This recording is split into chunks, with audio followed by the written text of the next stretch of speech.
নমস্কার বন্ধুরা, কেমন আছেন সবাই? সোফিয়ার সাত কাহনে আপনাদের সবাইকে স্বাগত জানাই।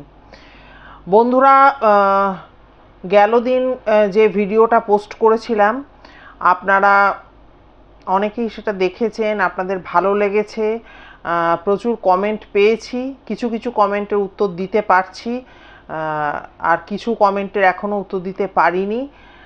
তো আপনারা আমার সাথে আছেন এবং আমিও সবসময় আপনাদের পাশে থাকতে চাই, এইটুকু আশা থেকেই চলছি আর কি। আজকে যে ঘটনাটি বলতে চলেছি, আজকের ঘটনাটি ভেবেছিলাম একটা কমিউনিটি পোস্ট দেব। ঘটনাটি এতটা আমাকে ভাবিয়েছে, আপনারা ভাবতে পারবেন না যে এরকম অদ্ভুত ঘটনা ঘটে। নয় নয় করে তো বয়সটা কম হলো না আমার, এবং আজকে আমাকে যারা শোনেন, আমার দাদা দিদিরাও অনেকে আছেন।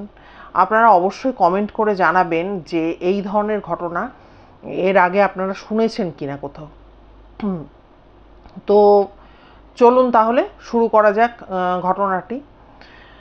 ঘটনাটি হচ্ছে ওই কালনা বা কাটোয়া সাইডের কোথাও কোনো একটা জায়গার ঘটনা, একটা প্রত্যন্ত গ্রামের ঘটনা। আর কে আমাকে ঘটনাটি দিয়েছে সেসব বৃত্তান্ত থাক, সেটা আমি পরে শেষে আপনাদের জানাবো। এই কালনা বা কাটোয়া ওই লাইনটা, যেটা ওই লাইনে আমি একটা সময় তো কাজের সূত্রে ওই সব জায়গায় গেছি। তো যখন গেছি ধরুন 98 বা 2000 এইরকম সময়টা থেকে আমি ওখানে যাতায়াত করেছি অনেক। তো তখনও সেখানকার অনেক অনেক গ্রাম আছে, মানে খুবই গ্রাম দেখে এসছি। যদিও এখন হয়তো নিশ্চয়ই সেগুলো অনেক উন্নত হয়েছে সেসব জায়গা, কিন্তু এই ঘটনাটি যখন বলছি তখন সে বহু যুগ আগের একটা ঘটনা বলছি। তো ওই একটি গ্রামে এক ভদ্রলোক আর ভদ্রমহিলা এনারা থাকতেন। ভদ্রলোক ছিলেন ওই গ্রামের হচ্ছে প্রাইমারি স্কুলের শিক্ষক, অমলবাবু। ওনাকে সবাই অমলবাবু বলতো, অমলেন্দু নাম, অমলবাবু বলে ডাকতো গ্রামের সবাই, অমলবাবু। আর ওনার স্ত্রী, আর হচ্ছে এক ছেলে এক মেয়ে, ওনাদের ছোট ছোট এক ছেলে এক মেয়ে। তো দিব্য সুন্দর সুখের সংসার, ছেলেটি বড় আর মেয়েটি হচ্ছে ছোট। তো আর গ্রামে যেহেতু এখন যেমন শিক্ষকদের যে শ্রদ্ধাটা আমরা করি, তখন সেই ব্যাপারটা ছিল না। শিক্ষকদের মানুষজন খুবই শ্রদ্ধা করতেন, সমীহ করতেন। এখন যে সেটা নয় তা আমি বলছি না, কিন্তু কমে গেছে সব কিছুই। তো যাই হোক, ওই অমলবাবুকে গ্রামের সবাই কিন্তু খুব শ্রদ্ধার চোখে দেখত, এবং গ্রামের যিনি মোড়ল ছিলেন তিনি পর্যন্ত, মানে কোনো একটা হয়তো এমন একটা ব্যাপার এসছে, ঘটনা ঘটেছে, যে ঘটনাটার কোনো মীমাংসা তিনি খুঁজে পাচ্ছেন না, তখন কিন্তু অমলবাবুর দ্বারস্থ হতেন। মানে এইভাবে কিন্তু ওনাকে সবাই কিন্তু খুবই শ্রদ্ধা করতেন আর কি। তো তখন হচ্ছে অমলবাবুর স্ত্রী এবং তার বড় ছেলে জন্মেছে, এবং বড় ছেলের যখন 2-3 বছর মতো বয়স, তখন কিন্তু তার স্ত্রী আবার মানে সন্তান সম্ভবা হয়ে পড়েন, এবং তিনি কিন্তু একটি সুন্দর ফুটফুটে মেয়ের জন্ম দেন ঠিকই, কিন্তু উনি কিন্তু মারা যান। আর তখন এই যে সন্তান জন্ম দিতে গিয়ে মারা যাওয়া, এই রেটটা অনেক বেশি ছিল, কারণ সেইভাবে ডাক্তার এই সমস্ত মানে হাতুড়ে দিয়েই মোটামুটি কাজ চলতো আর কি। তো যাই হোক, ওই বাচ্চাটিকে জন্ম দিয়ে কিন্তু উনি মারা যান। এবার উনি মারা যাওয়ার পর কিন্তু পুরো ফ্যামিলিটার খুব অবস্থা খারাপ হয়ে যায়, বুঝতেই পারছেন। অমলবাবু সকাল হলে স্কুলে চলে যেতেন, আর ওই ছোট্ট দুটো শিশু, তাদেরকে কে দেখাশোনা করবে? তো গ্রামটা এতটাই গ্রামের লোকজন ওনাদের ভালোবাসতো, আপনাদের যেটা আগেও বললাম, ওরা না মানে গ্রামের কোনো বাড়ি থেকে এসে এসে ওদের দুজনকে রাখা বা তাদের বাড়িতে ওদের দুজনকে নিয়ে চলে যাওয়া এই রকম। অমলবাবু দুটো বাচ্চার দুপুরে রান্নাটা করে দিয়ে কোনোভাবে সকালে বেরিয়ে চলে যেতেন, কিন্তু ওই গ্রামের বিভিন্ন বাড়ি থেকে কিন্তু ওদেরকে দেখাশোনা করতো বা চোখে চোখে রাখতো। আচ্ছা, এই রকমভাবে চলছিল। এবার মেয়েটার যখন প্রায় 6-7 বছর বয়স আর ছেলেটা আর একটু বড় হয়েছে, তখন কিন্তু হঠাৎ করেই অমলবাবুর কিন্তু শরীরটা কিছুদিন যাবৎ খুব খারাপ হতে শুরু করে, খুবই খারাপ হতে শুরু করে। তো তখন আজকে যেটাকে আমরা বলি ম্যালেরিয়া, হ্যাঁ, তখন কিন্তু গ্রামে গঞ্জে নাকি ম্যালোরি বলতো, ম্যালোরি হয়েছে। তো ওই ম্যালোরি মানে ওই ম্যালেরিয়া কিন্তু ওনার হয়, অমলবাবুর হয়। এবং এই যখন ম্যালেরিয়া হয় এবং ম্যালেরিয়া এমন পর্যায়ে যায় যে তখন তো আমরা দেখেছি যে কালাজ্বর বলুন, ম্যালেরিয়া বলুন, এরকম ডায়রিয়া বা কলেরা, এগুলো থেকে গ্রামকে গ্রাম উজাড় হয়ে যেত। সেরকমই ওনার ম্যালোরি হয়। তো তখন ওই ভদ্রলোক মানে অমলবাবু কোনো উপায়ন্তর না দেখে ওনার দূর সম্পর্কে এক ভাইকে খবর দেন। তো ওই ভাই তো তাড়াতাড়ি করে চলে আসে তার স্ত্রীকে নিয়ে। তিনি ছিলেন নিঃসন্তান। তো ওনার নাম ছিল দুলাল।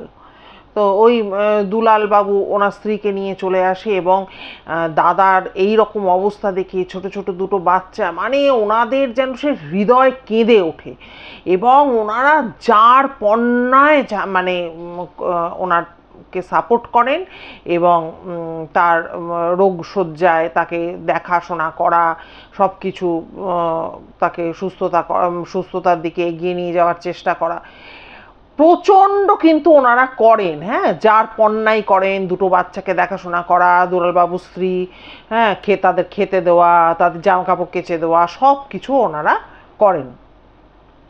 কিন্তু অমলবাবু ভেতর ভেতর বুঝতে পারেন যে ওনার কিন্তু আর সময় নেই, সময় হয়ে এসছে।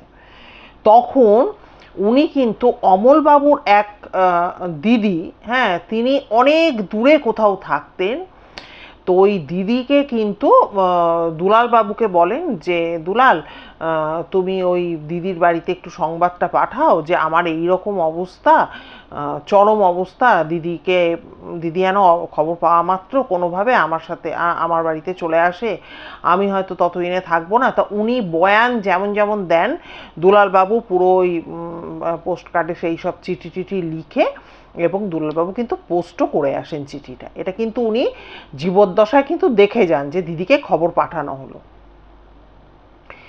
এবারে তার কিছুদিনের মধ্যে মানে ওই অমলবাবু কিন্তু তার কিছুদিনের মধ্যেই কিন্তু অমলবাবু পৃথিবীর মায়া কাটিয়ে চলে যান।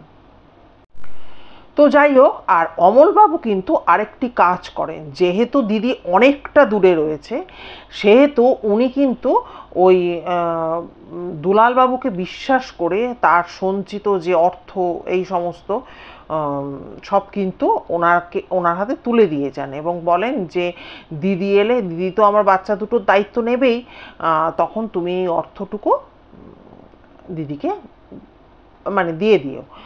আর মোড়ল, যে গ্রামের যিনি মোড়ল ছিলেন, অমলবাবুর সামান্য কিছু জমি জমা ছিল, সেই সমস্ত দায়িত্ব কিন্তু মোড়লকে অমলবাবু দিয়ে যান। বলেন আমার দিদি আসলে ছেলে মেয়ে দুটোর দায়িত্ব তো উনি নেবেন, তো তখন দিদিকে সব আপনি বুঝিয়ে টুঝিয়ে দেবেন। তো অমলবাবুর মৃত্যুতে পুরো গ্রামে তো শোকের ছায়া নেমে আসে যে এত ভালো একজন শিক্ষিত মানুষ, হ্যাঁ, এবং খুব ভালো মানুষ, তাকে গ্রামটি হারিয়ে ফেললো। খুব দুঃখজনক ব্যাপার। এবং সব থেকে তাদের মায়াটা গিয়ে পড়ে ওই ছোট্ট শিশু দুটোর ওপর। হ্যাঁ, দুটো ছোট্ট ছোট্ট শিশু, বাবাও নেই, মাও নেই। তো যেটা হয়, মারা যাওয়ার পর ওই দুলাল বাবুরা তো রয়েছেন, আর ওই ছোট্ট ছেলেটাকে দিয়ে কোনোভাবে তো ওনার শ্রাদ্ধ শান্তি এই সমস্ত কাজ ফাজ মেটার পর ওই মোড়ল মশাই উনি কিন্তু দুলালবাবুকে ডেকে বলেন যে ভায়া তুমি কিন্তু এদেরকে কিন্তু ঠিকঠাক মতো দেখে শুনে রেখো, আর কোনো সুবিধা হলে পর তুমি আমার সাথে যোগাযোগ করো। তো দুলালবাবু তো মানে বিনয়ের অবতার, উনি একদম গলে গিয়ে যে না না আপনি চিন্তা করবেন না, আমি এই বাচ্চা দুটোকে ঠিকঠাক মতো রাখবো। তো ভালো কথা, এইভাবে দিন এগোতে থাকে। এরপরে শুরু হয় কিন্তু দুলালবাবু এবং ওনার স্ত্রীর কিন্তু আসল খেলাটা। কারণ আমি তো শুরুতেই বলেছি ওনারা নিঃসন্তান ছিলেন।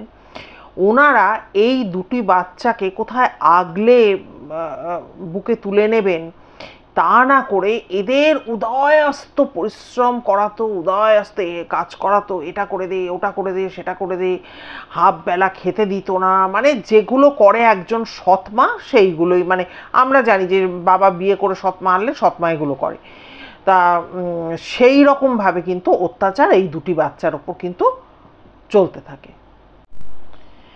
এবারে যখন এরকম মানে অত্যাচার চলছে, হঠাৎ করে একদিন মোড়ল মশাই এদের বাড়িতে আসে।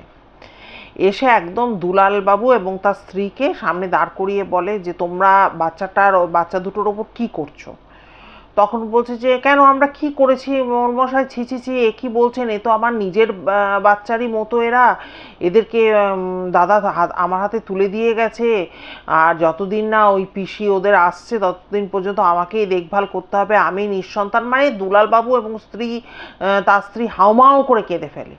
কিন্তু মোড়ল মশাই একটা কথা বলেন, মোড়ল মশাই বলেন যে কালকে আমি যখন শুয়ে রাত্রিবেলা ঘুমাচ্ছিলাম, হঠাৎ করে আমি জানি না সেটা আমার জাগরণ ছিল না স্বপ্ন ছিল, আমি অমলকে সামনে দাঁড়িয়ে থাকতে দেখি, এবং অমল বলে মোড়ল মশাই আপনি যান, আমার বাচ্চা দুটোকে দুলাল মেরে ফেলবে, এত কাজ করাচ্ছে তেমনি ওদের মারধর করছে, খেতে দিচ্ছে না, এই সমস্ত কথা বলে।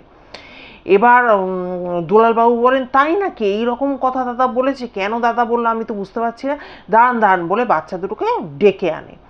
এবার ডেকে এনে নিজে আগে বললো আপনি বসুন আমি বাচ্চাদের ডেকে আনছি, বলে নিজে ঘরের মধ্যে চলে যায়, গিয়ে তাদেরকে শাসিয়ে ধমকিয়ে ধামকিয়ে বলে সামনে যখন বলবে মশাই তখন কিন্তু বলবি যে না আমরা খুব আনন্দে আছি, ফুর্তিতে আছি, এসব বলবি। বাচ্চা দুটো বেরিয়ে আসে এবং মোড়ল মশাই গায়ে মাথায় হাত বুলিয়ে বলে বাবু তোমরা কেমন আছো, হ্যাঁ কি করছো, কেমন রয়েছো, খাওয়া দাওয়া ঠিক করে করছো কিনা।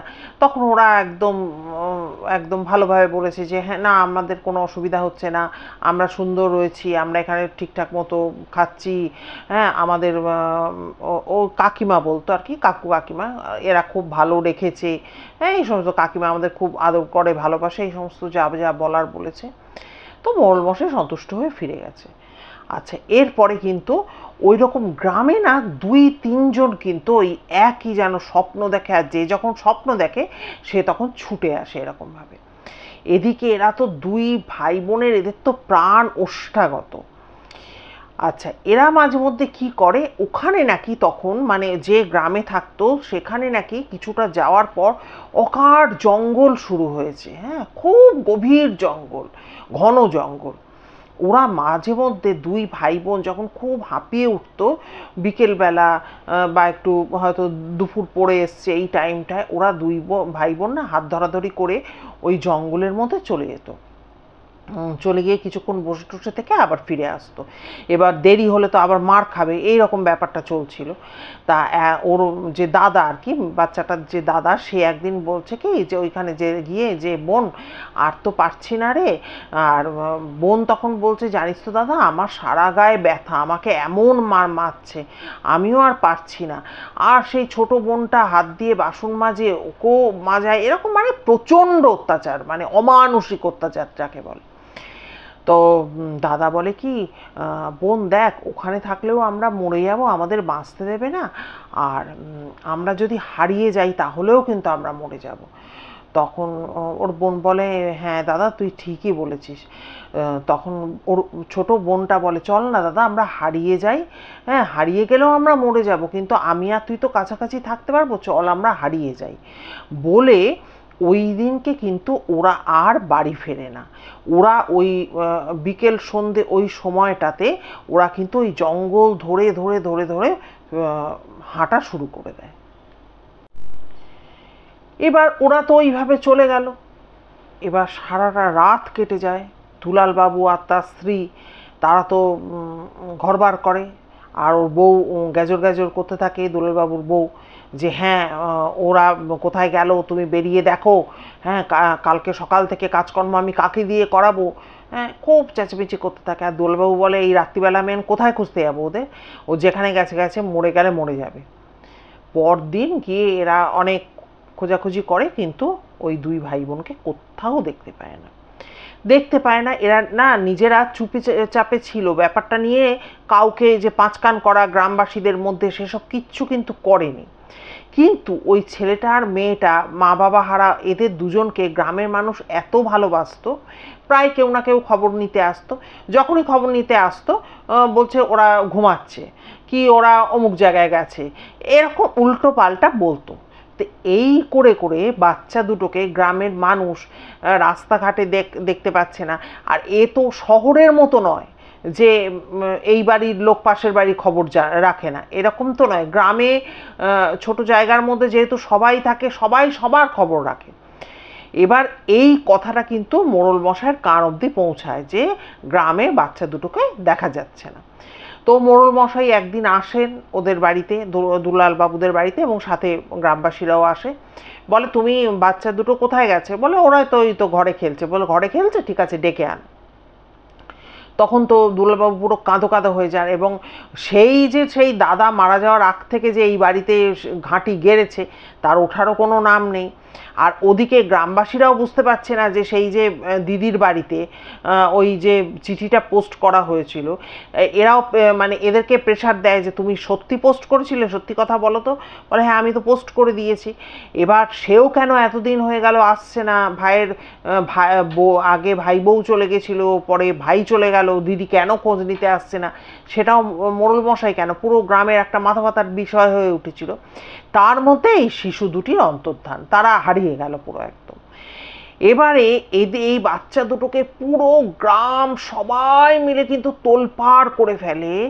সেই যে জঙ্গল, সেই জঙ্গলে ঢুকে, হ্যাঁ সে বিশাল বড় নাকি গহীন জঙ্গল তখনকার দিনের, সেই সব খোঁজাখুঁজি করা হয়। বাচ্চা দুটোকে কিন্তু বলে মানে কোথাও পাওয়া যায়, যেন মনে হয় যে বাচ্চা দুটো পুরোপুরি ভ্যানিশ হয়ে গেল।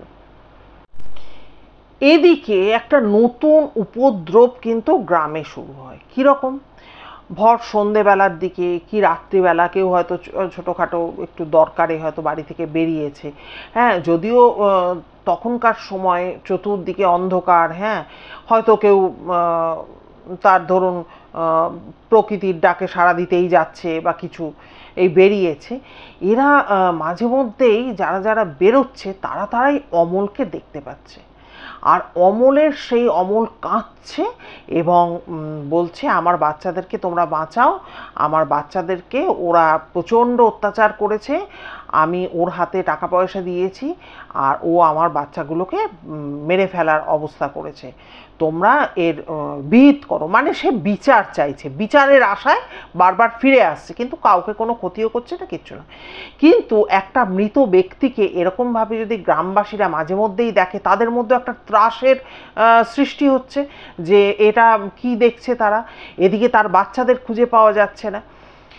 এই করতে করতে মোড়ল মশাই আর থাকতে পারেননি, তিনি পুরো পুলিশকে খবর দিয়ে তিনি এই দুলাল বাবু এবং ওনার স্ত্রীকে কিন্তু একদম পুলিশের হেফাজতে, মানে জেলে পাঠিয়ে দেন। তো যাই হোক, তারা তো পুলিশের হেফাজতে রয়েছে।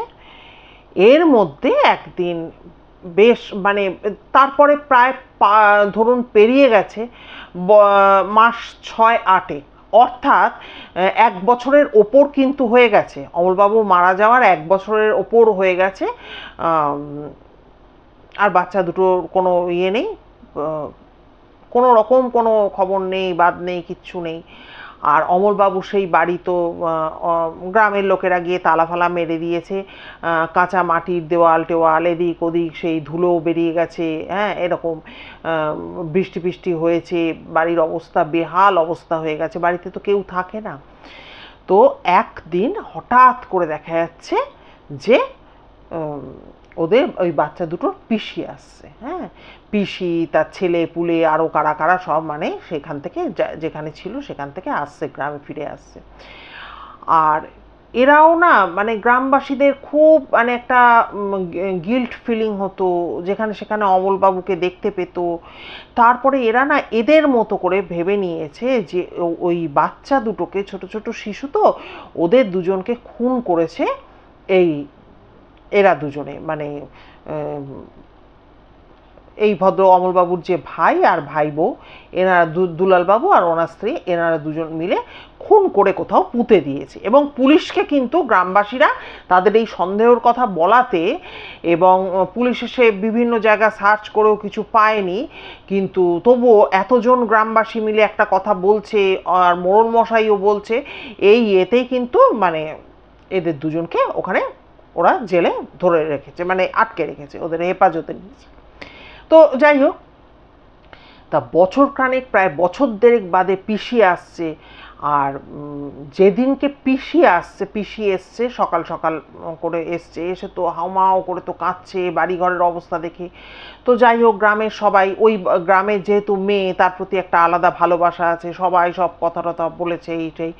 তারপরে যাই হোক, ওই ঘর বাড়ির দরজা গ্রামবাসীরাই খুলে টুলে দিয়েছে, কোনো রকমে ঠিকঠাক করে নিয়েছে। হঠাৎ করে যেদিনকে পিসি এলো, ধরুন সকাল সকাল, এবার পিসির এতদিন খবরটা না পাওয়ার পেছনে কারণ হচ্ছে তিনি তো অনেকটা দূরে থাকতেন বলেছি, এবার সেইখানে মানে অন্য রাজ্যে থাকতেন, সেই রাজ্যে যেইখানে যে বাড়িতে উনি থাকতেন সেই বাড়ি উনি বিক্রি করে অন্যত্র ওনারা গিয়ে বাড়ি করেছেন। এবার সেটা তো আর এই ভাই জানে না, তিনি তো তার শেষ বয়ান মানে শেষ জবানি যেটা আর কি, উনি তো লিখে দুলালবাবুকে দিয়ে ওটা তো পোস্ট করিয়ে দিয়েছেন। এবার চিঠিটা এসে তো বাড়িতে পড়ে রয়েছে। একদিন পিসির দের কাউকে দেখতে পেয়ে এতদিন বাদে কিন্তু ওই পোস্টকার্ডটা এরা কিন্তু যারা নতুন বাড়িটা কিনে গেছে তারা কিন্তু ওনার হাতে দিয়েছে। তখন এরা জানতে পেরেছে, জানার পর তো সাথে সাথে কান্নাকাটি করতে করতে তো এরা এসছে। এবং পিসি তো মানে বুক চাপড়ে কাঁদছে যে আমার ভাই আর ভাই বউয়ের যে তাদের যে চিহ্ন দুটো, সেই দুটো চিহ্নই আমার কারণেই কিন্তু আজকে পৃথিবী থেকে তারা হারিয়ে গেল। সবাই তো জানে যে মারাই গেছে, কোথায় একটা মেরে গুমটুম করে দিয়েছে ছোট শিশু এরকম। এবার পিসি যেদিন এসছেন সেদিন তো পথশ্রমে খুব ক্লান্ত। যাই হোক, মোড়ল মশাই এসে ওনার সাথে ওনার ছেলে টেলেরা যারা এসেছিল তাদেরকে ওই জমি ফমি কী সব আছে না আছে সমস্ত বুঝিয়ে দিয়েছে। এবং তারা থানায় যোগাযোগ করে, সেখান থেকে দুলালবাবুর কাছে যা টাকা পয়সা ছিল সেগুলো তারা হস্তগত করে, সমস্ত পেয়ে টেয়ে যায়। তো ঠিক করে যে পরদিন সকালে কি তারপর দিনই বেরিয়ে যাবে এরকম আর কি। কিন্তু যেদিনকে ওই পিসি এলেন মানে সকালের দিক করে, আর ঠিক সন্ধ্যের মুখে হঠাৎ করে দেখা গেল ওই বাচ্চা ছেলেটা আর মেয়েটা কিন্তু ফিরে আসছে। তারা অনেকটা বড় হয়ে গেছে, তারা কিন্তু ফিরে আসছে এবং তাদের বেশ সুন্দর চেহারা, স্বাস্থ্য হয়ে গেছে, দেখতে শুনতে ভালো হয়ে গেছে। এবার গ্রামবাসীরা সবাই তো অবাক না, এবং তাদের ফিরে আসতে দেখা যাচ্ছে কিন্তু ওই জঙ্গলের পথ দিয়ে তারা কিন্তু ফিরে আসছে। এবার তো গ্রামবাসীরা হই হই করে ছুটে গেছে, হ্যাঁ সবাই আনন্দ করছে যে এরা কোথা থেকে এলো, কোথায় চলে গেছিলি বাবারা, ধরে টোরে ওদেরকে বাড়িতে নিয়ে যাওয়া হয়েছে। পিসি তো দুজনকে জড়িয়ে ধরে হাউমাউ করে কাঁদছে যে তোরা কোথা থেকে আসলি। এবার এরা বলে, এই শিশু দুটি বলে আর কি, যে সেদিনকে যখন আমরা ওই জঙ্গলের পথ ধরে চলে যাচ্ছি, কোথায় যাচ্ছি আমরা জানি না, কারণ এখানে থাকলে এরা তো আমায় মেরে ফেলবে আমাদেরকে, ওই জন্য আমরা মানে প্রাণ ভয় এরা দুটো শিশু চলে যাচ্ছে এবং এটাই জেনে যাচ্ছে যে এই জঙ্গলে যেতে যেতে আমাদের কোনো জন্তু জানোয়ার ছিঁড়ে খেয়ে নেবে, বা আমরা পথ হারিয়ে কোথায় চলে যাব, খেতে পাবো না, আমরা মারা যাব, এরকম ভাবছে। সেই সময় যেতে যেতে অনেক রাত, বলছে অনেক রাত অবধি আমরা হেঁটেছি, কিন্তু হঠাৎ করে আমরা দেখেছি আমাদের সামনে আমাদের বাবা এসে দাঁড়ালো। এবার বাচ্চা, মেয়েটি তো ছোট্ট শিশু, কিন্তু ছেলেটি তো অনেকটা বড়, মানে মেয়েটার থেকে তো বড়, সে বিশাল বড় না হলেও অল্প তো তার একটু জ্ঞানগম্যি হয়েছে, সে তো জানে, সে নিজে হাতে বাবাকে মুখাগ্নি করে এসছে, দাহ করেছে, সে তো জানে যে বাবা আর নেই। সে তো বাবাকে দেখে দারুণ ভয় পেয়ে যায়, দারুণ ভয় পেয়ে যায়। কিন্তু বাবা বলে যে তুই তো ভাবছিস যে আমি মরে গেছি, হ্যাঁ আমি মরে গেছি, আমি আর বেঁচে নেই, কিন্তু বাবা আমাকে ভয় পাস না, আমাকে ভয় পেলে তোরা বাঁচবি না। তো যাই হোক, বাবা তো শত হলো এরা সাহস সঞ্চয় করে, এবং এদের বক্তব্য অনুযায়ী তো তাহলে তোরা কোথায় ছিলি? বলছে কেন, আমাদের একটা জায়গায় বাবা নিয়ে গিয়ে একটা বাড়িতে রেখে দিয়েছিল, সেই বাড়িতে আমরা থাকতাম, আর বাবাকে মাঝে মধ্যে যেতে আসতে দেখতাম। আমাদের সেখানে কোনো অসুবিধা ছিল না, আমাদের খাবার থেকে জল থেকে সব কিছু ছিল, আমরা ওইখানে ছিলাম, আর বাবা মাঝে মধ্যেই আসতো আর এসে বলতো দাঁড়া ব্যবস্থা করছি, তোরা তো ওখানে ফিরে গেলে বাঁচবি না বাবা, তোরা এখানেই থাক। বাবাকে, ছেলেটা যেহেতু 7-8 বছরের ছেলে, সে জিজ্ঞাসা করতো বাবা এই জায়গাটার নাম কি, বাবা বলতো অচিনপুর। এই কথাটা বাবা খালি বলতো অচিনপুরে বলে, বাবা হাসতো। আর বাবাকে মাঝে মধ্যে এরা নাকি কুয়াশার মতো দেখতে পেত মাঝে মধ্যে, আর মাঝে মধ্যে দেখতে পেত না, আর যখন ভয় পেত তখনই কিন্তু বাবা কোথা থেকে এসে বলতো ভয় কি রে, আমি তো আছি। এইভাবে ওদের এতগুলো দিন জীবনের কিন্তু কেটে যায়, এবং ওরা কিন্তু যখনই একটা দিন বাবা বলে যে যা এইবার তোরা যা, তোরা খুব ভালোভাবে এবার বাঁচতে পারবি, থাকতে পারবি, তোদের আর কোনো ভয় নেই, যা পিসি তোদের এবার দায়িত্ব নেবে। হ্যাঁ, তখন তো ওরা খুব কান্নাকাটি করে, আর বাবাও বলে আমার সময় ফুরিয়ে গেছে বাবা, আমি আর তোদের কাছে থাকতে পারবো না। তারপরে বাবাই কিন্তু আবার ওদের আস্তে আস্তে নিয়ে এসে ওই জঙ্গলের মুখে ছেড়ে দেয়, ওরা কিন্তু তখন হাঁটতে হাঁটতে চলে আসে। এই হচ্ছে ঘটনাটি, এই অদ্ভুত এরকম ঘটনা কিন্তু ঘটে। ঘটনাটি তো আপনাদের জানালাম যে এরকম অদ্ভুত ঘটনা কিভাবে ঘটে আমার সত্যি ধারণা নেই। হ্যাঁ, আমার বুদ্ধি দিয়ে ব্যাখ্যা চলছে না বা ব্যাখ্যা পাচ্ছি না। অন্য কোনো জগতে গিয়ে তারা ছিল, মানে অন্য কোনো জায়গায়, অন্য কোনো ডাইমেনশানে পৌঁছে গেছিল কি বুঝতে পারছি না টোটালি। এই ঘটনাটা কে বলেছে জানেন তো? এই ঘটনাটা আজকে শেয়ার করলো মাসিমা।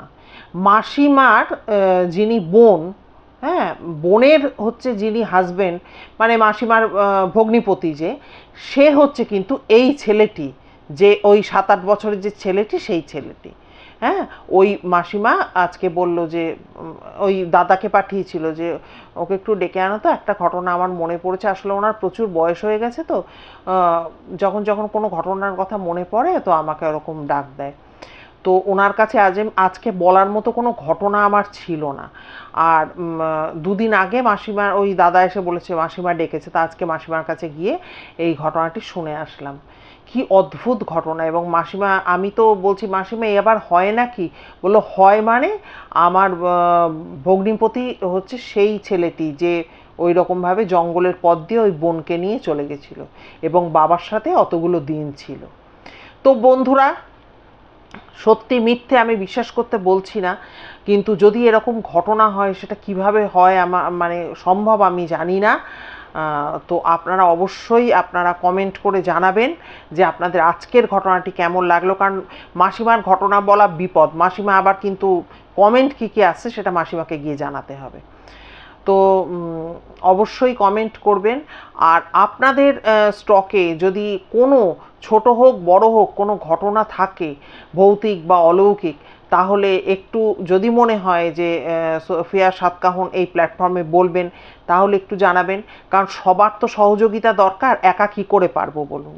আজকে মাসিমার স্টকে প্রচুর ঘটনা ওনার থাকে থাকে, মানে দিমাগের বাতি জ্বলে সেই রকম, প্রচুর বয়স হয়ে গেছে তো, টুকটুক টুকটুক করে উনি বলেন, আমি শুনে বলি, তো সেটা তো আর সবসময় সম্ভব হয় না, আমি কোথা থেকে ঘটনা পাবো এত। তো তো আপনারা একটু সাহায্যের হাত বাড়াবেন। আর আপনাদের নতুন পুরনো আমার সকল বন্ধু বা আমার আত্মীয়জনের কাছে যেটা প্রতিনিয়ত বলে থাকি, যদি ভিডিও ভালো লাগে একটু ফ্রেন্ডস ফ্যামিলির মধ্যে ছড়িয়ে দেবেন প্লিজ। আর নতুন বন্ধুরা যারা এতক্ষণ ধরে আমায় শুনলেন, অসংখ্য ধন্যবাদ প্রথমে জানাই। যদি ভিডিও ভালো লাগে তাহলে একটা লাইক করে সাবস্ক্রাইব করে নেবেন এবং অবশ্যই বেল আইকনের অলে গিয়ে প্রেস করবেন, তাহলে আমার বলা যে কোনো ঘটনার নোটিফিকেশান চটজলদি আপনারা পেয়ে যাবেন। আর কি বলবো, সবাই ভীষণ ভীষণ ভালো থাকবেন, সুস্থ থাকবেন। দেখা হচ্ছে খুব তাড়াতাড়ি নতুন একটি ভিডিওর সাথে। নমস্কার।